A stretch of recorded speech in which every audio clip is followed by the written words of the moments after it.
virtual audit committee meeting. Today is Friday, December 4th, 2020, 5:30. Madam Clerk, Ms. Lawson, could you start with the roll call? Board Member Finn, Board Member Johnson. Present. Board Member Pate. Present. Board Member Hepburn. Present. Chairman Pygott. I'm present. Thank you. Ms. Johnson, Madam Johnson, would you lead us in invocation? Yes, sir. Thank you.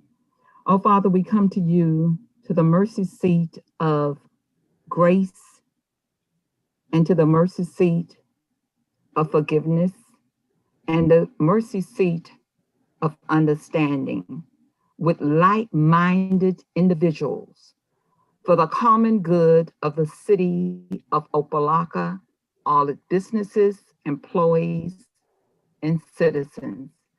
We ask, oh Lord, that you bless this meeting and to bring us to a fruitful place so that we can move to the next level and be a shining diamond in South Florida, known for its grace and mercy, known for the revelation of what your intent is.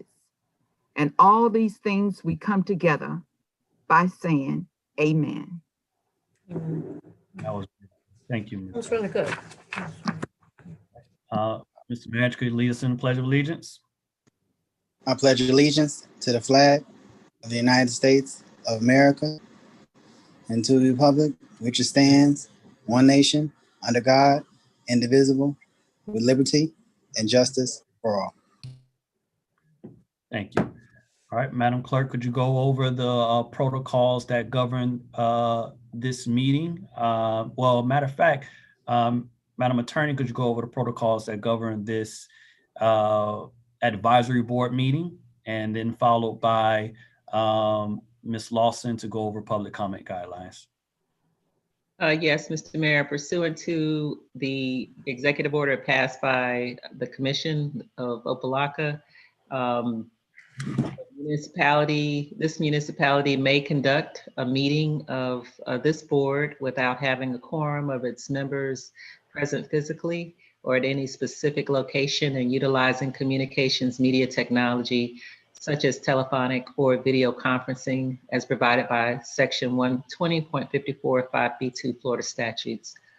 And the members of the meeting have been announced already through the roll call, and the Ms. Lawson will give the protocol for public comment. Thank you. Lawson? The public had an opportunity to provide comments for this meeting up until 3:30 p.m. today via email at publiccomments@opalockafl.gov or by registering and joining the meeting for live comments. At this time, I do not have any public comments. Thank you. All right, let's get on to the business today. We have, this is our first meeting as an audit committee or advisory board to the commission. We have an orientation that we want to go through pretty quickly for our members and also the public. This meeting is under the Sunshine Law. So with that, Ms. Lazier, could you start our orientation for today? Sure. Good evening, everyone. So the intent of the orientation is to provide the committee with information to get a better understanding of their role and responsibilities. The Florida Statute 218.391 establishes the concern for local government to create an audit committee. The city made a determination that they would ratify that request through a resolution, which was done through resolution 20-9778, as well as 20-9784, which is included in your package to review. If you look at 20-9784, you will see that the commission used that resolution to appoint the committee, and the 20-9778 was used to establish the committee. So that's the legislation that was used by the City Commission to create the audit committee. And then if we dive into the package and go on to page 8 of 28 of the package, we will find the Florida statute that outlines the roles and responsibilities of the committee, which is what I wanted to highlight because it's more in depth in terms of providing the detailed scope. So the purpose of the audit selection committee is to assist the city in selecting an auditor to perform its annual audit. The governing body gives you your mandate, and the governing body also can make a decision to allow the audit committee to make selection or to have discussion on other things outside of just the financial statement audit. That's an annual audit. The audit committee can also opine or have discussion on other types of audit. Ms. Lazier, looks like your mic went out.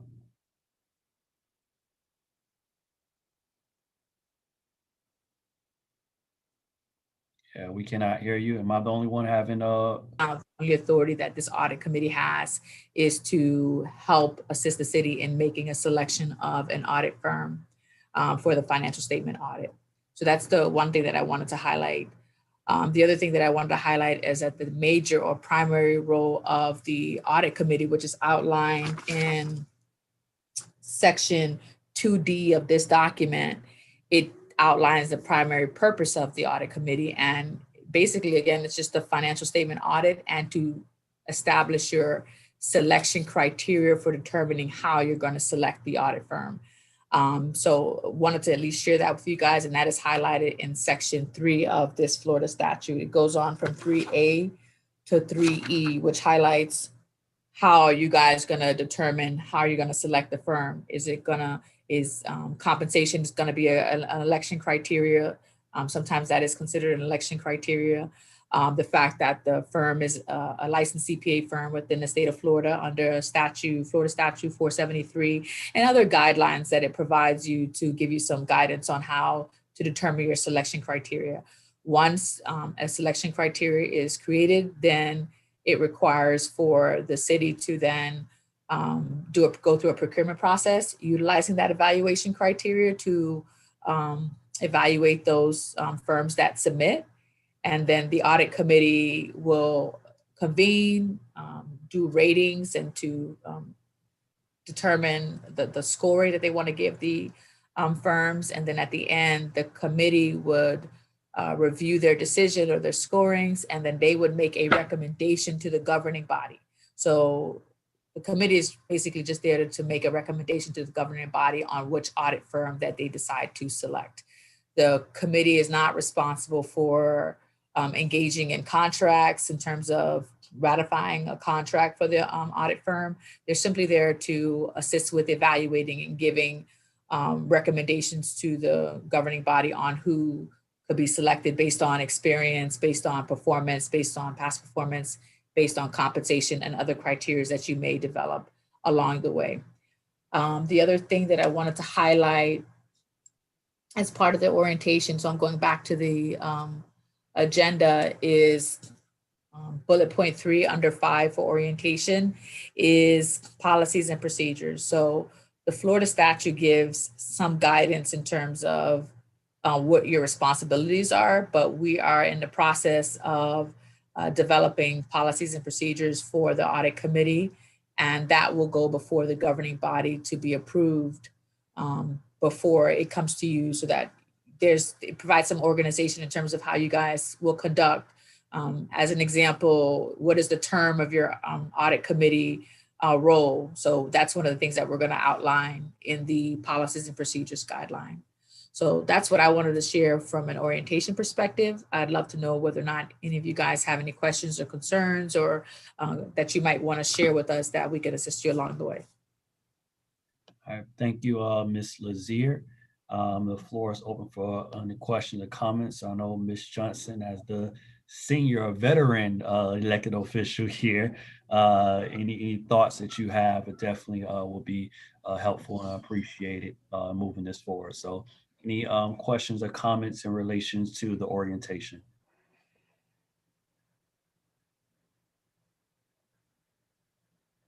All right. Moving on to the next item on the agenda, the audit matter, Mr. Anthony Brunson's contract. Mr. Mayor, Oh, sorry. Him, Mr. Mayor, yes, Ms. Johnson. it seemed that I had difficulty coming in. I have a couple of questions and maybe it can be cleared by the director. I noticed that if it would be fruitful for me as well, perhaps for others, to probably have a copy of the prior agreement outlining section 3A and 3E.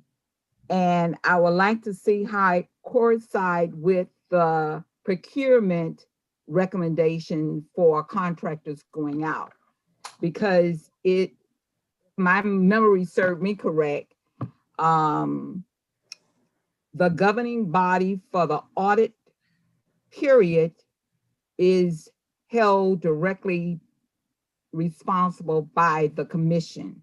And so I want to see how that coincides.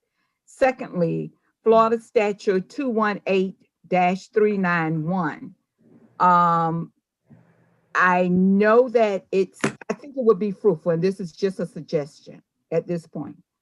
I think if it's somehow, even if we have to have an emergency meeting, perhaps we can weigh in from the committee point prior to going to the governing body so that we would not have to get up in public, being a part of the committee and public setting, a citizen forum to address those things, because as a team, we're all together.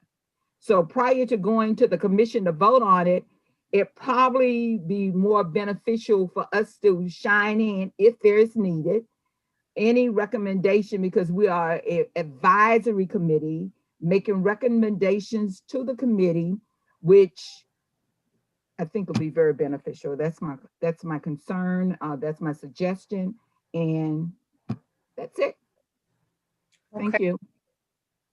That is duly noted. We certainly agree with your concerns, and that's some of the things that we discussed with staff in terms of making sure that the committee can provide us with advice on what do we do going forward. So regardless of whether or not we go through procurement activity or not, we will definitely bring it before the committee, and we will certainly get the information for you on the procurement guidelines. I think that's what you're asking with respect to 3A and 3B, and we can get that for you. I will state that because the city has financial emergency, last 4 audits, which is 16 through 16, 17, so the last 4 audits were all done under emergency. So they did not follow, they did not require solicitation. The city was able to use emergency orders in order to select the audit firm. But the city does hope to be able to utilize a competitive process to select audit firms going further, which we'll discuss more in depth under the audit matter section. Okay. Any other questions or comments in regards to the orientation? All right, let's move on to our main concern of this evening, the audit matter, Anthony Brunson contract. Chairman Paget, Mr. Manager. as the advisory member for the committee, I want to introduce this item if that would be okay with you. Yes, sir. So to address some of the concerns of committee member Johnson for the Anthony Brunson matter in regards to the contract, the procurement process being utilized in regards to this year's contract, it's emergency basis, based on the city being in financial emergency and based on the timeline that we have to get the audit done. As the advisory member to provide guidance based on the city manager's office standpoint, it is the city manager's office's responsibility to ensure that this audit committee is given updates in regards to the audit status. It is the intent to use this emergency function of procurement for this final audit period. And moving forward, any future RFP or procurement will come before the audit committee prior to a final recommendation going to the commission. But as far as the timeline in regards to the Anthony Brunson matter, this matter actually will be on the agenda for commissioner approval this upcoming Wednesday on an emergency contingent matter. And I believe the resolution and other source documentation is attached to this agenda. Clerk Lawson, was that information emailed out to the committee members, the resolution and the contract review comments of the city attorney? The contract was emailed, but I don't have the resolution as of yet. Okay. I know the Madam City Attorney did draft both. We'll make sure the audit committee gets a copy of that, but it will be provided as far as part of public record for the agenda packet for this upcoming Wednesday's commission meeting. That's all I have, Mr. Chair. All right, thank you. I would like the record to reflect that our other board member, Mykesha Finn, has joined us. Welcome and thank you. Ms. Lazier, do you have anything else for this Anthony Brunson contract? Yes, I do. So we did include a copy of the contract in the package, which is attached. It is page, let me see. It is attached to the package. It's actually starts on page 10 of 28. And it is exactly what is being brought before you next week through the attorney's office. The attorney did have an opportunity to look at the contract, and with the resolution and cover sheet has been included. And there's the same document that is attached within the package. And so I'd like to say, to echo what the manager stated, you know, the city actually received a letter from the Joint Legislative Audit Committee, basically stating that the 2019, fiscal year 2019 audit was due and that we had until December 7th of 2019 to submit the audit. That is also included in the package, a copy of the letter that we received from JLAC, the Joint Legislative Audit Committee, and they mentioned that the audit had to be done by December 7th. If the city could not achieve completing the audit by December 7th, that we should provide explanation on why we could not. Based on that and the timelines for us to wrap up the fiscal 19 activity, we made a determination that we did not have sufficient time to go through a competitive process because the city would need to have its audit done in a sufficient time because it is past due, the fiscal 19 audit, in a sufficient time to be able to submit to the Joint Legislative Audit Committee so that they would not institute withholding actions of the city's state revenue sharing. So to go through a procurement process, identify a firm, begin the audit, it would delay the process. And that's why we made a recommendation staff to management to go ahead and use an emergency procurement opportunity to go ahead with Mr. Brunson to do the audit. We do believe that a competitive process is still needed, which is why we think that starting this audit committee meeting is a great start to have the orientation and dialogue so that we could start to competitively solicit at least the fiscal 20 audit and going forward. However, for the purposes of getting the fiscal 19 audit, we made a recommendation to go ahead with Mr. Brunson because we've already been working with his firm. He has an understanding of the internal works of the city, its internal control processes and procedures, and could get in a little bit quicker than us having to go through the procurement process. So the city manager's office responded to the Joint Legislative Audit Committee, basically stating that we needed additional time and that we would like to utilize Mr. Brunson going forward to do the audit.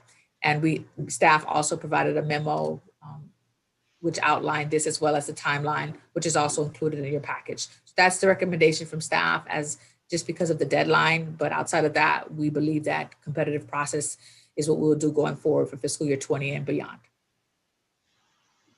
So if anybody has any questions, I can certainly answer. All right. Certainly. Mr. Hepburn. As the financial advisor I would concur with the analysis made by Ms. Lazier and also by city staff, the city manager, Mr. Pate, primarily because my familiarity with procurement, just going through an open competitive process. You have to have a solicitation. The solicitation takes time.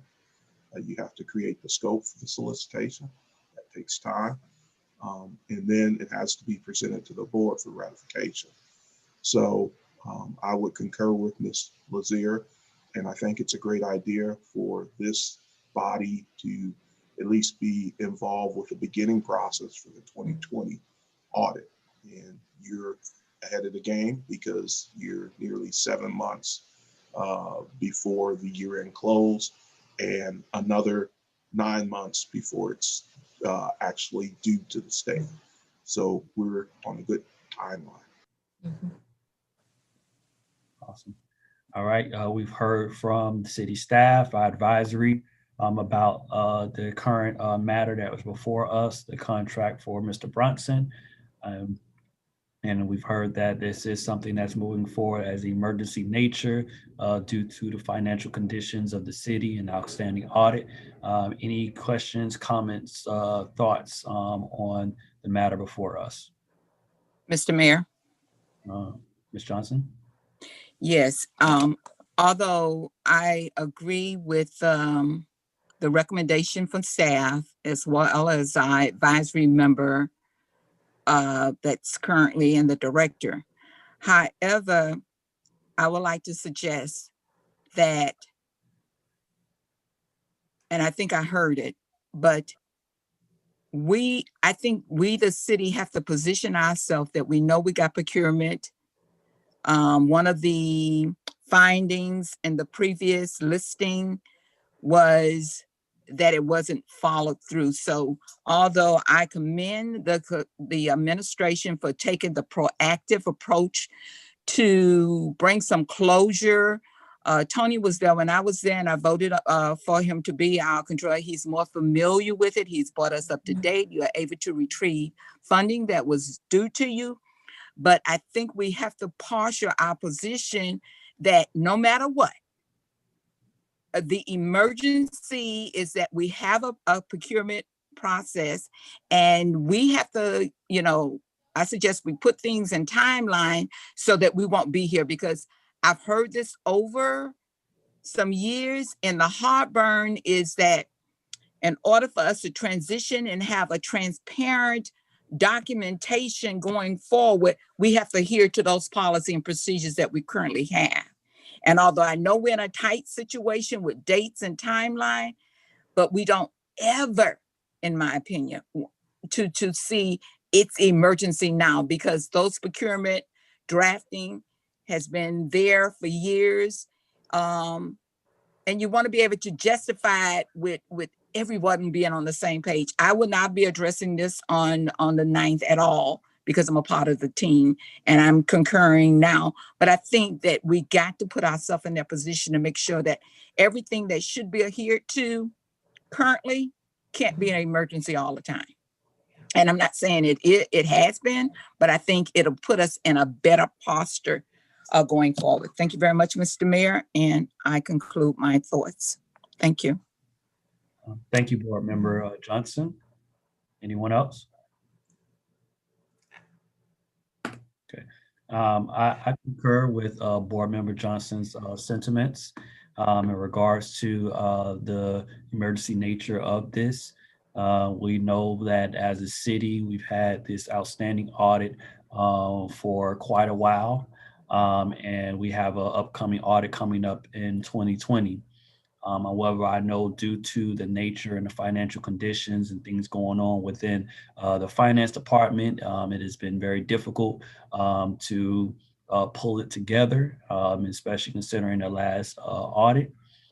So I am in full support of making sure that this next bid comes out and is fully procured, and we abide by the procurement laws and audit laws so that we can do a complete review. And this audit committee has the ability to do its due diligence and its job to review the RFP, send out the requests, and also to evaluate those moving forward. So I do understand this is a very sensitive time for the city.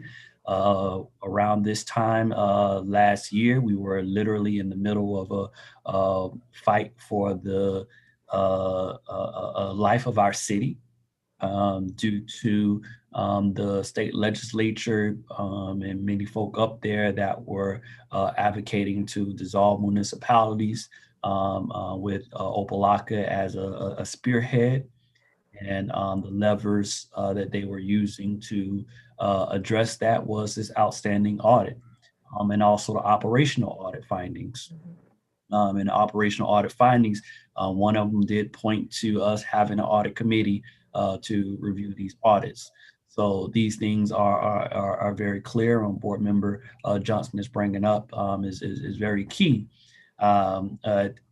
In order to ensure that we work diligently with JLAC as a part of this conversation, the letter from JLAC requesting the submission of the audit to be completed by December 7th, which is 3 days from now.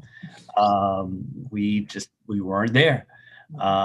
And staff reached out to JLAC and communicated with them our position, and they decided to give us an extension.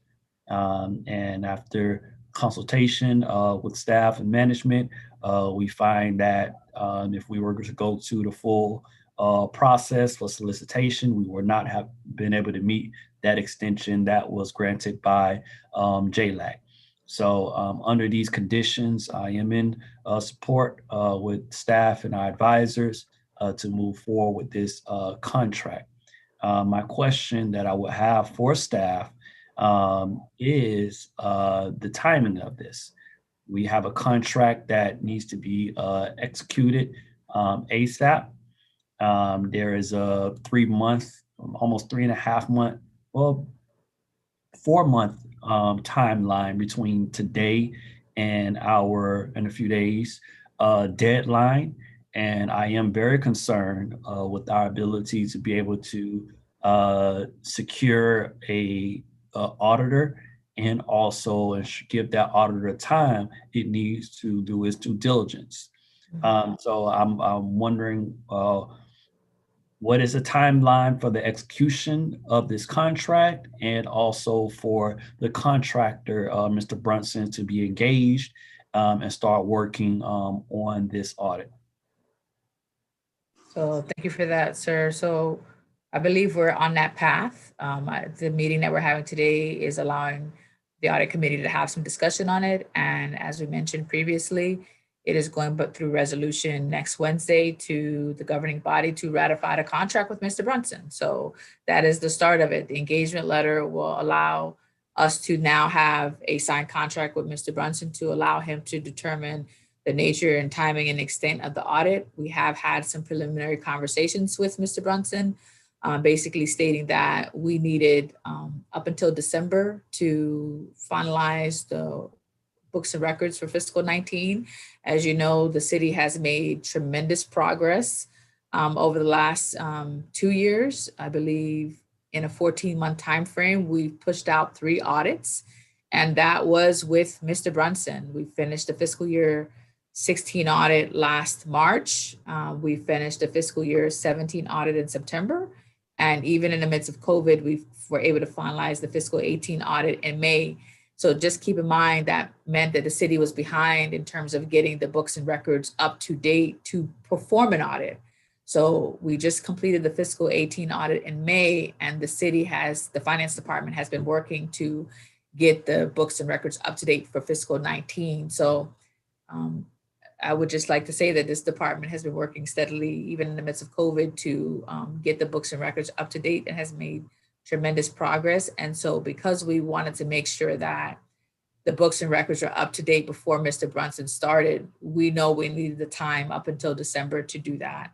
So we're hoping that Mr. Brunson's team can start early January and take about 2 months, I'd say about 8 weeks, Typical, most audits can be done within 8 to 10 weeks if the books and records are in good state, and then give him some time to work on reports and so on and so forth. So our timeline is to get this done by March 15th, and have Mr. Brunson start the first week of January. But again, once the contract is ratified, we will sit down with him and his team to determine when they can physically be out here. It'll be up to Mr. Brunson's team to look at their staffing and scheduling needs, determine when they will be, but we're looking for them to be here the first week of January. Okay. Answers what you're looking for. All right.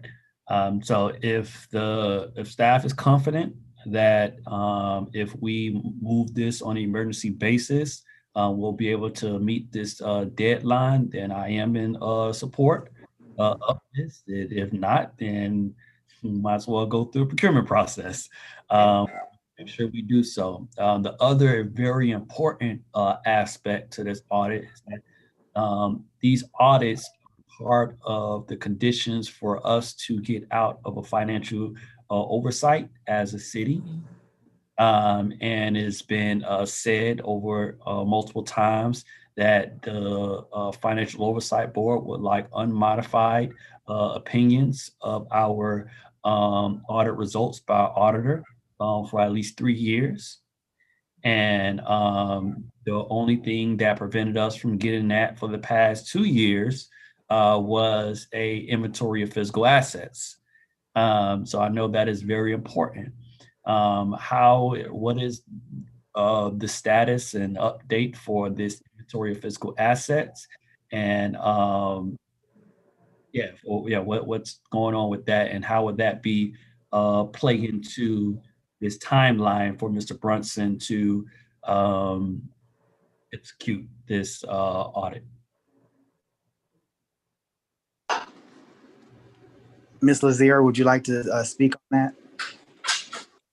I can chime in on it, sir. So from what I understand, the city manager's office and the budget administrator had been communicating with different vendors to determine who could come out and do the inventory count and to verify the location of these assets.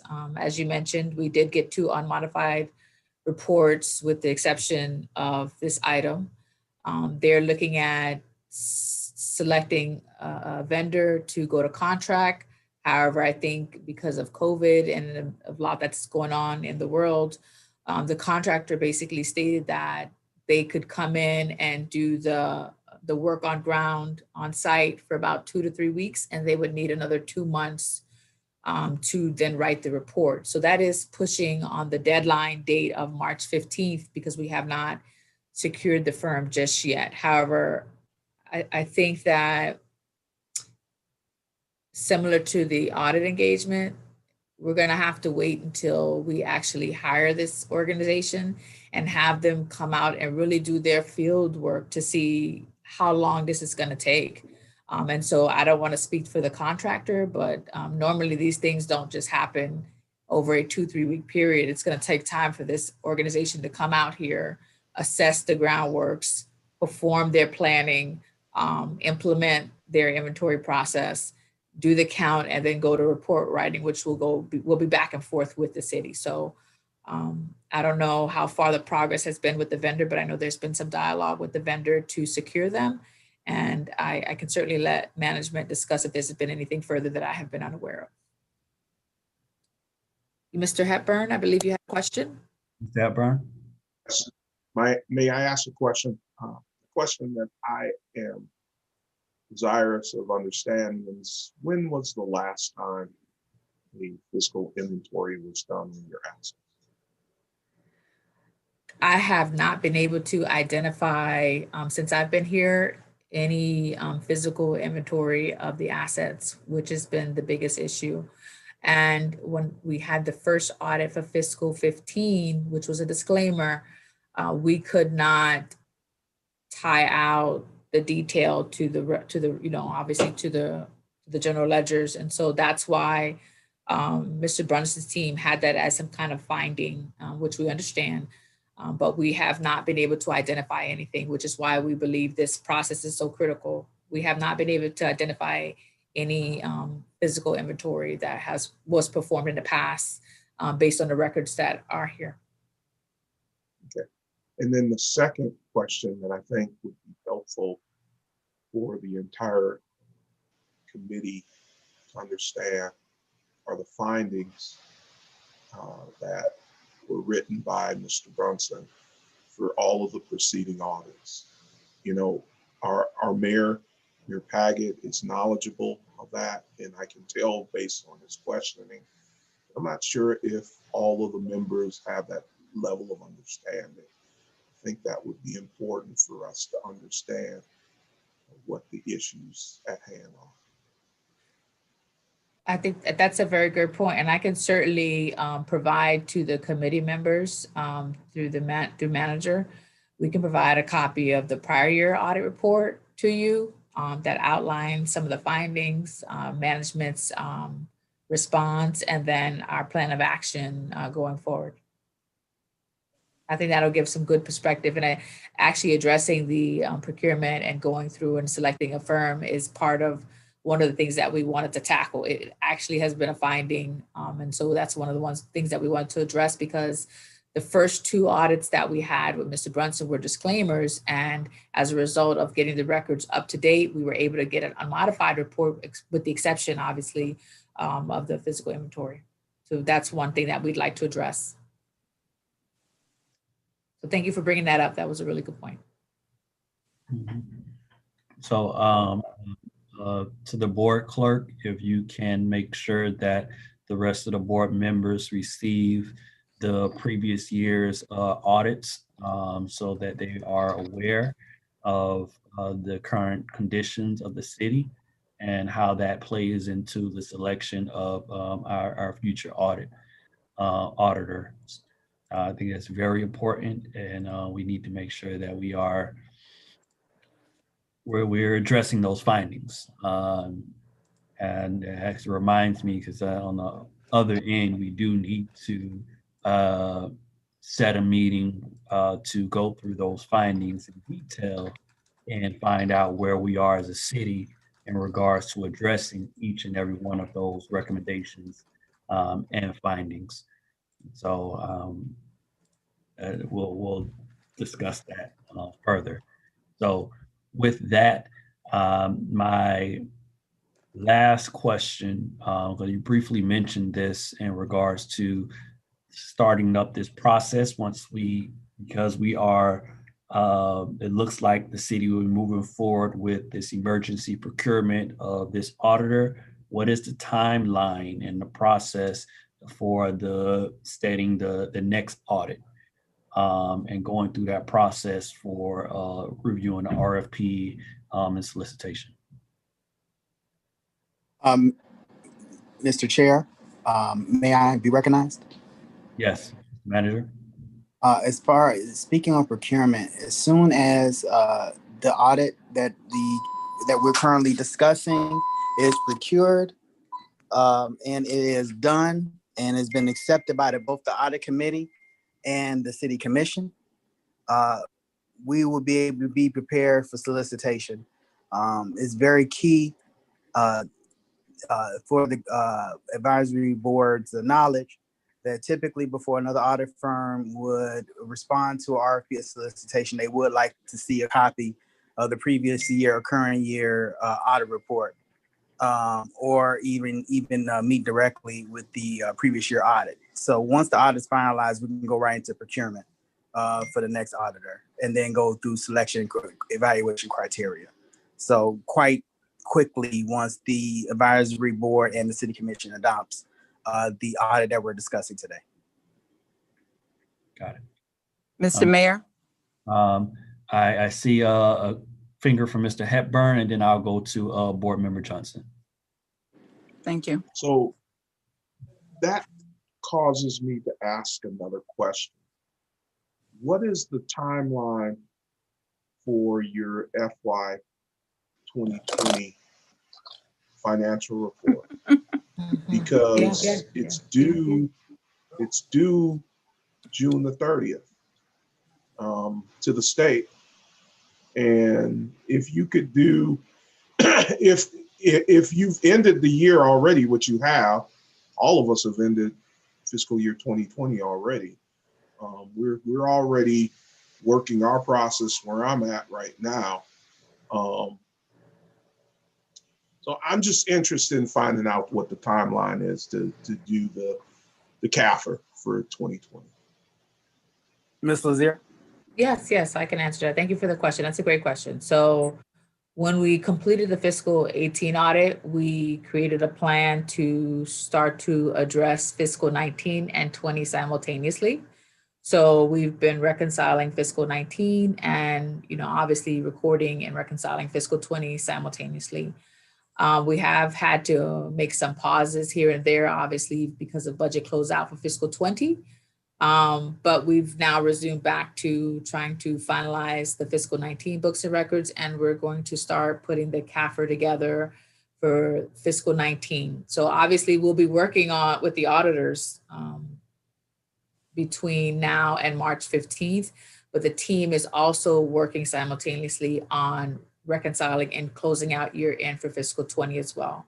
We've also brought in some additional support to assist us with that. That's been one of the major challenges. Obviously, most finance departments are working on 1 year at a time. And so our team has had to juggle working on 2 to 3 years at a time. So we've been bringing some additional staff support to assist us with fiscal 20 and to continue the start of fiscal 21. So our goal is after the fiscal 19 audit is done, is to be able to already have an audit firm already selected and to possibly start the audit maybe within 30 days after completing the fiscal 19 audit, which I think will be great because we'll still be in audit mode so that we can go ahead and go through with the fiscal 20 audit at the same time. I hope that was clear. I'm not sure if you had a question.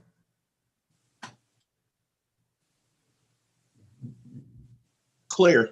I just said thank you. Okay, I couldn't hear you. Thank you. All right, Board Member Johnson. Yes, thank you, Mr. Mayor. I understand the approach we are taking to ensure that we have a timeline going forward. However, I would like to strongly recommend that that timeline be put into a hard copy so that we, the committee, as well as the governing board, manager, as well as public, can weigh in. My documents, I found some old documents, which was helpful. And as you all know, this is not the first time the city has had emergency hardship. But what we did, and it was, we got out of the emergency 2 years in advance. And March 15 played a crucial part because you have the new year coming in October the 1st, closing everything out. March 15, we were having that meeting with the committee. We had several public engagement. So by, if I recall, on this document, it said June, we had everything that was going to the commission for voting because you've had weighed in from the committee as well as the community, and it was able to be approved without any difficulty, I'll say that. However, and that's for 2020 because 19 is already done and he already have the experience. But what I also want to remind is that we did have a lot of surplus property sold, and there has to be a document for that. Even if you had to go through MIMI code through the city clerk office to see the legislation that supported that, because the accountability is crucial. And I know that we went through multiple city managers. However, that resolution doesn't lose ground of the soul. So that will weigh into what Board Member Hepburn said about the inventory. Some job description, and I could give you a name, but I ain't there to do this. So, I'm just making some suggestion. It is outlined in that particular resolution. So I strongly suggest, because if we don't know our past, we can't go forward with the same staff doing the same thing, and we're going to get the same results. So that would be a key part for us for accountability. And I would like to recommend that automatically as we draft this document for future, we got all the whistle blowed for accountability and the reference and the source, and it also to be included in the package so that we can have transparency and accountability for the people. Thank you very much, Mr. Mayor. I'm mute. Thank you, Board Member Johnson. You brought up a very good point in regards to the importance of the inventory of the physical assets and about surplus property. That was on point, and something that I'll make sure that we look into in more detail as a commission. So thank you for that point. Any other questions, comments in regards to Mr. Brunson's contract?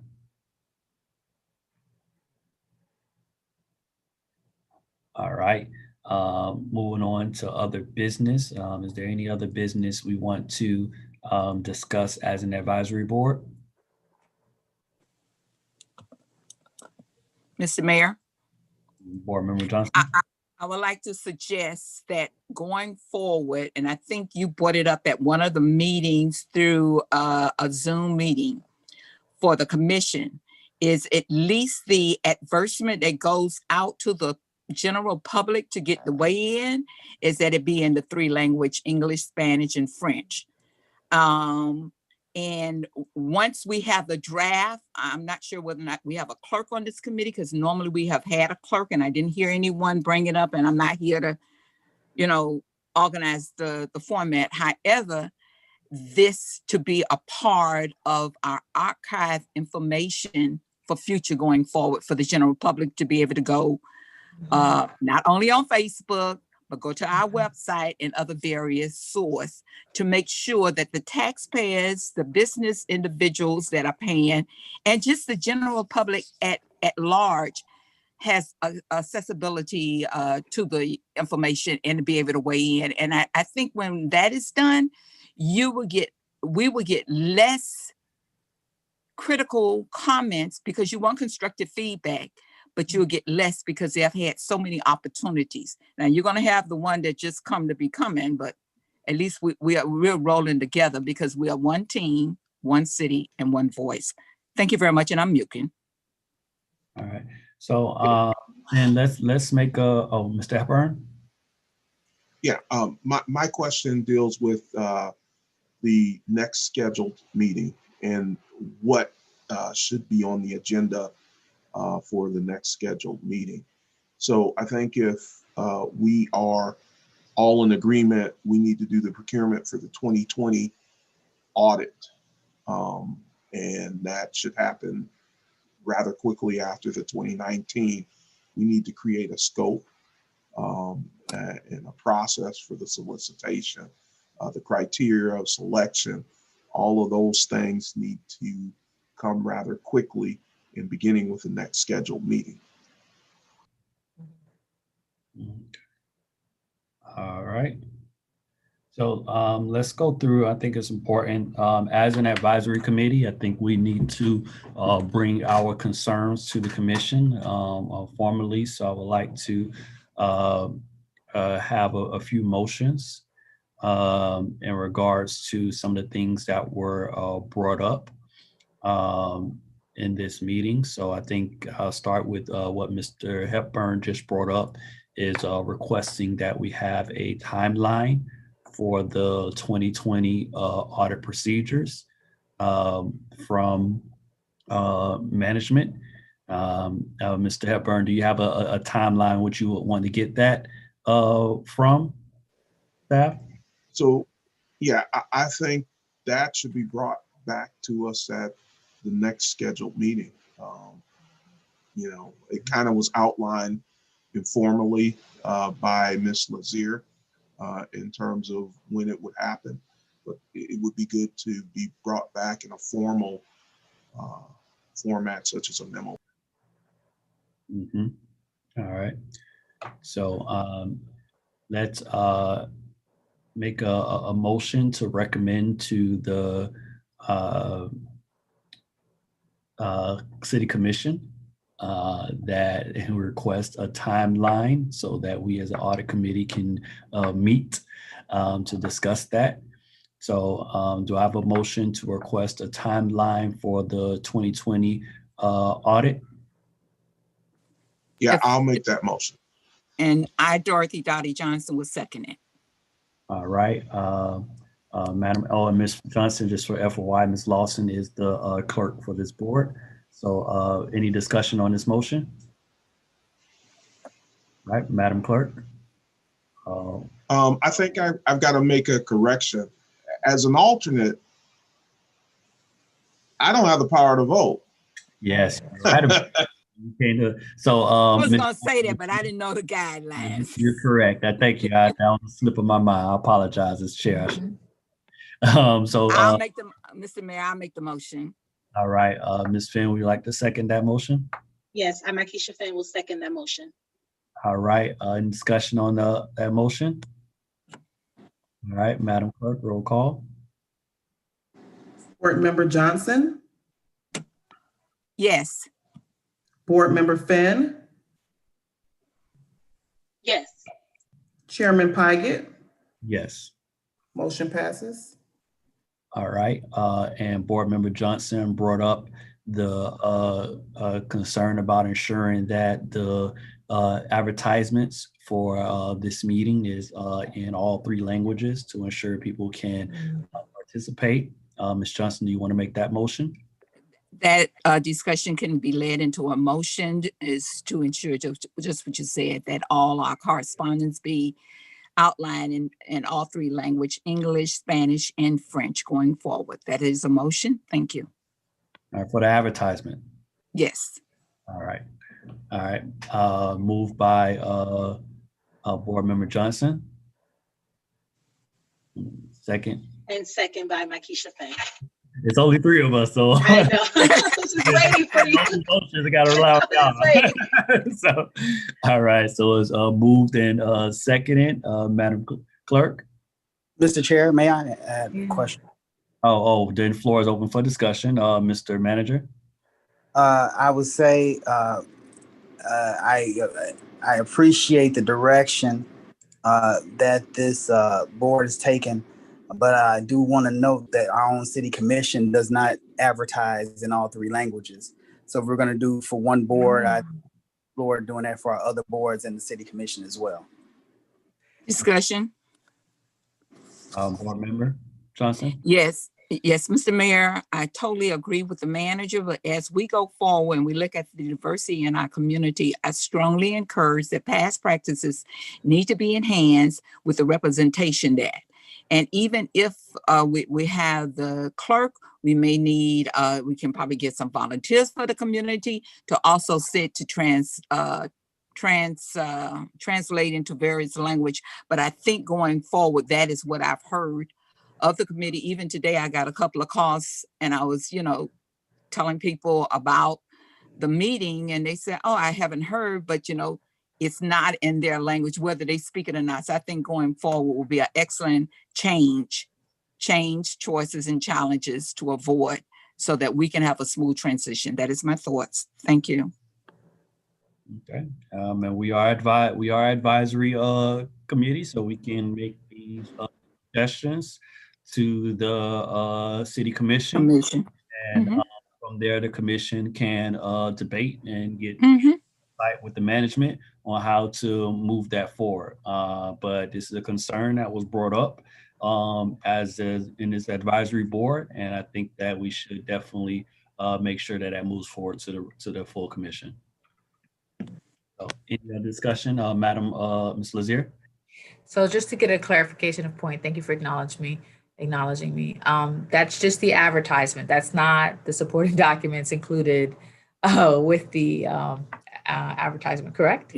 Yes, that's correct. Okay, thank you. All right. Any other discussion? Madam Clerk? Board Member Finn, Yes, I second.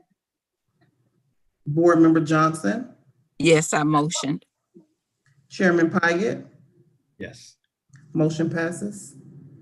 All right, and the last motion that motion I would like for us to consider, someone to make the motion to move it. It was brought up by Mr. Hepburn in regards to this board.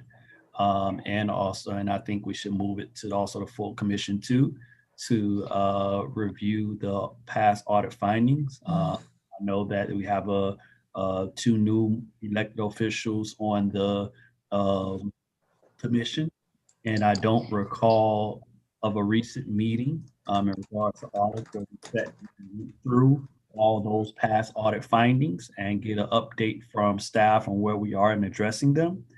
So I would like someone to move that we advise the city commission to hold a workshop to go through those past audit findings and find out where we are in addressing each one of them. Mr. Mayor, I would like to, I love the idea of the motion, but I would like to modify that to be included in the orientation, since you only have two and the other three has already gone through it, as well as the general public. So if that is included in the orientation, I think you brought up a resolution for a new elected official to have orientation, and then have whomever does that part to be a part of their orientation. And then if anyone from the general public would like to participate, that meeting is open up to the public anyway, to sit and to listen, but you can get both stones with, you can get what we're looking for.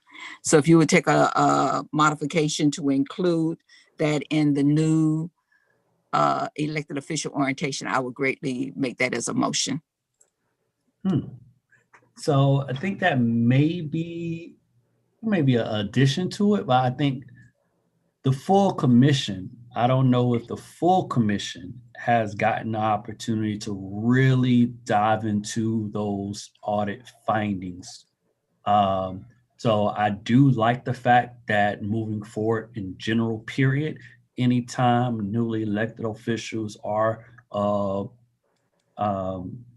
elected, that they should, as a part of their orientation, go through the past audit findings. I love that idea.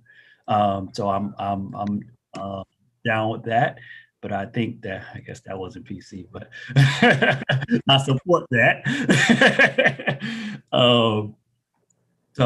But I think that we should encourage the full commission to host a workshop to go through all those audit findings pretty soon as a full commission. So Okay, I'll make a motion that the full commission do a full review of previous audit findings, and also that all new elected officials orientations includes a review of the audit findings. That work? You have so elegantly stated that, and I totally support it, because the more the better. That is my motion. I need a second. And I will second Keisha Fenn. All right, awesome. We have a motion and a second. Any discussion? All right, Madam Clerk. Board Member Fenn, Yes. Board Member Johnson, Yes, ma'am. Chairman Pyatt, Yes. motion passes. All right, we have reached the, looks like we've reached a conclusion. Is there any other items anyone wants to bring up before we make a motion to adjourn?